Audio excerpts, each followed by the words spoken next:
ಬೈಬಲ್ನ ಪ್ರಕಟಣಾ ಗ್ರಂಥ, ಅದ್ರೊಳಗೆ ಒಂದು ರಹಸ್ಯ ಇದೆ, ಅದನ್ನ ಸೀಲ್ ಮಾಡ್ಲಾಗಿದೆ.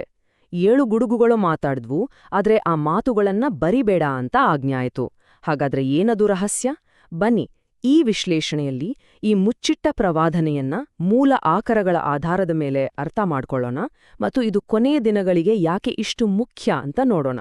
ನೋಡಿ, ಈ ಒಂದೇ ಒಂದು ವಾಕ್ಯದಿಂದ ಇಡೀ ರಹಸ್ಯ ಶುರುವಾಗುತ್ತೆ. ಒಂದು ದೈವಿಕ ಸಂದೇಶವನ್ನ ಕೇಳಿಸ್ಕೊಳ್ಳಲಾಯ್ತು, ಆದರೆ ತಕ್ಷಣವೇ ಅದನ್ನ ಮುಚ್ಚಿಡ್ಬೇಕು ಅಂತ ಆಜ್ಞೇನೂ ಬಂತು. ಯಾಕೆ? ಇದೇ ವಿರೋಧಾಭಾಸ ಇತಿಹಾಸದುದ್ದಕ್ಕೂ ದೇವತಾಶಾಸ್ತ್ರಜ್ಞರನ್ನ ಕಾಡಿದೆ ಮತ್ತು ಇದೇ ನಮ್ಮ ಇವತ್ತಿನ ಹುಡುಕಾಟದ ಕೀಲಿಕೈ. ಹಾಗಾದ್ರೆ ನಮ್ಮ ಮುಂದಿರೋ ಮುಖ್ಯ ಪ್ರಶ್ನೆ ಇದೆ. ಒಂದು ಸಂದೇಶ ಅಷ್ಟು ಮುಖ್ಯ ಆಗಿದ್ರೆ ಅದನ್ನ ಎಲ್ಲರಿಂದ ಯಾಕೆ ಮುಚ್ಚಿಡ್ಬೇಕು? ಈ ನಿಗೂಢತೆಯ ಹಿಂದಿನ ಉದ್ದೇಶವಾದ್ರೂ ಏನೋ?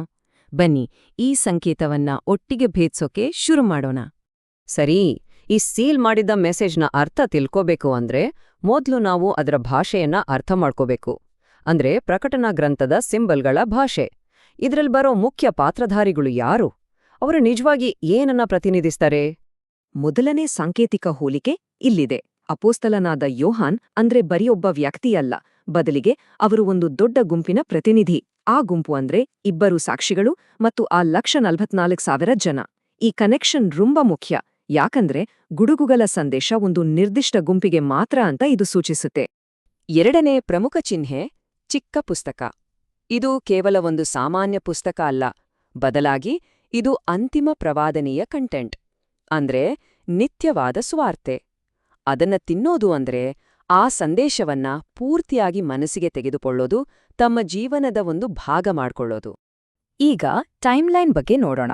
ಈ ವ್ಯಾಖ್ಯಾನದ ಪ್ರಕಾರ ಪ್ರವಾದನೆಯ ಘಟನೆಗಳು ಯಾವಾಗ್ಲೂ ನಾವೊಂದುಕೊಂಡ ಹಾಗೆ ಒಂದರ ನಂತರ ಒಂದು ಕ್ರಮವಾಗಿ ನಡೆಯಲ್ಲ. ಮುಂದಿನ ಸ್ಲೈಡ್ ಇದನ್ನ ಇನ್ನೂ ಕ್ಲಿಯರ್ ಆಗಿ ವಿವರಿಸುತ್ತೆ. ಈ ಕೋಷ್ಟಕ ನೋಡಿ, ಇದು ಟೈಮ್ಲೈನ್ನ ಗೊಂದಲವನ್ನ ಕ್ಲಿಯರ್ ಮಾಡುತ್ತೆ. 1,44,000 ಜನರಿಗೆ ಅವರ ಮಿಷನ್ ಸಿಗೋದು 6ನೇ ಮುದ್ರೆಯ ಸಮಯದಲ್ಲಿ. ಆದ್ರೆ ಅವರು ಆ ಕೆಲ್ಸ ಶುರು ಮಾಡೋಕೆ ಕರೆ ಬರೋದು 6ನೇ ತುತೂರಿಯ ನಂತರ. ಈ ನಡುವಿನ ಗ್ಯಾಪ್ ಇದೆಯಲ್ಲ, ಅದು ತುಂಬಾ ಮುಖ್ಯ. ಇದು ಅವರ ಮಿಷನ್ ಶುರುವಾಗೋಕೆ ಮುಂಚೆ ನಡೆಯೋ ಒಂದು ಆಧ್ಯಾತ್ಮಿಕ ಸಿದ್ಧತೆಯ ಸಮಯವನ್ನ ಸೂಚಿಸುತ್ತೆ. ಸರಿ, ಈ ಮೆಸೇಜ್ ಎಲ್ರಿಗೂ ಅಲ್ಲ ಅಂದ್ಮೇಲೆ ಹಾಗಾದ್ರೆ ಇದು ಯಾರಿಗೆ ಉದ್ದೇಶಿಸಿದ್ದು? ಈ ರಹಸ್ಯವಾದ ಧ್ವನಿಯನ್ನ ಕೇಳೋರ್ ಯಾರು? ಇಲ್ಲೊಂದು ದೊಡ್ಡ ಕ್ಲೂ ಇದೆ ನೋಡಿ. ಬೋವನೆರ್ಗೇಸ್ ಅಂದ್ರೆ ಗುಡುಗಿನ ಮಕ್ಕಳು. ಯೇಸು ಯೋಹಾನನಿಗೆ ಇದೇ ಹೆಸರನ್ನ ಕೊಟ್ಟಿದ್ದು. ಇದ್ರಿಂದ ಯೋಹಾನನಿಗೂ ಗುಡುಗುಗಳ ಧ್ವನಿಗೂ ಇರೋ ನೇರವಾದ ಸಂಬಂಧ ಗೊತ್ತಾಗತ್ತೆ. ಹಾಗೆ ಬೇರೆ ಯಾರೂ ಆ ಧ್ವನಿಯನ್ನ ಕೇಳಬಹುದು ಅನ್ನೋ ಸುಳಿವು ಕೂಡ ಸಿಗುತ್ತೆ. ಹಾಗಾದ್ರೆ ಈ ಸಂದೇಶ ಎಲ್ರಿಗೂ ಅಲ್ಲ ಅಂತ ಸ್ಪಷ್ಟವಾಯ್ತು. ಇದು ಒಂದು ನಿರ್ದಿಷ್ಟ ಆಧ್ಯಾತ್ಮಿಕವಾಗಿ ಸಿದ್ಧವಾಗಿರೋ ಗುಂಪಿಗೆ ಮಾತ್ರ ಕೇಳಿಸುವ ಒಂದು ಆಂತರಿಕ ಸಂವಹನ.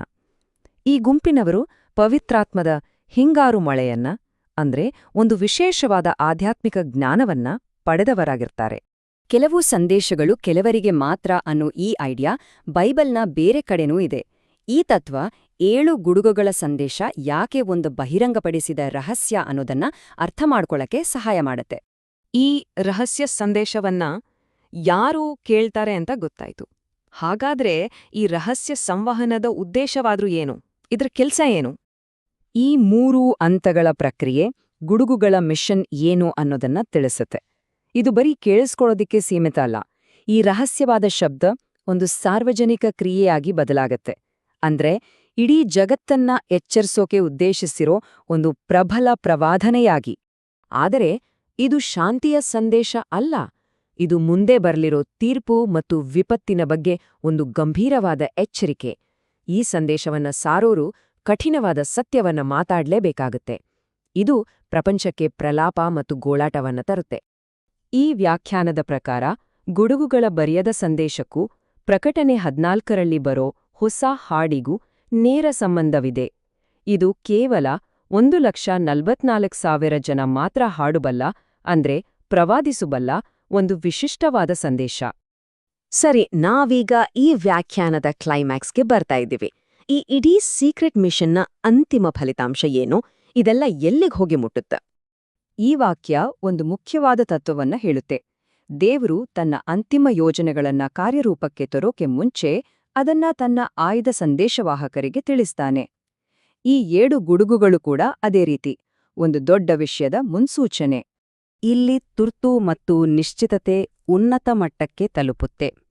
ಗುಡುಗುಗಳ ಸಂದೇಶವನ್ನ ಒಮ್ಮೆ ನೀಡಿದ ಮೇಲೆ ಇನ್ನು ಯಾವುದೇ ತಡ ಇರೋದಿಲ್ಲ ಅಂತ ದೈವಿಕ ಪ್ರಮಾಣವೇ ಖಚಿತಪಡಿಸುತ್ತೆ. ಕೊನೆಯ ಘಟನೆಗಳು ತಕ್ಷಣವೇ ಶುರುವಾಗಲಿವೆ. ಹಾಗಾದ್ರೆ ಇದೇ ಅಂತಿಮ ಪ್ರಕಟಣೆ. 7 ಗುಡುಗುಗಳು ಮುನ್ಸೂಚನೆ ಕೊಟ್ಟ ಆ ರಹಸ್ಯವೇ ಸಂತರ ಮೊದಲ ಪುನರುತ್ಥಾನ.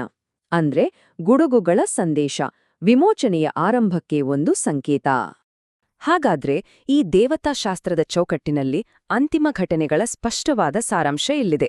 ಮೊದಲು ಮೃಗದ ಆಳ್ವಿಕೆ ಶುರುವಾಗತ್ತೆ.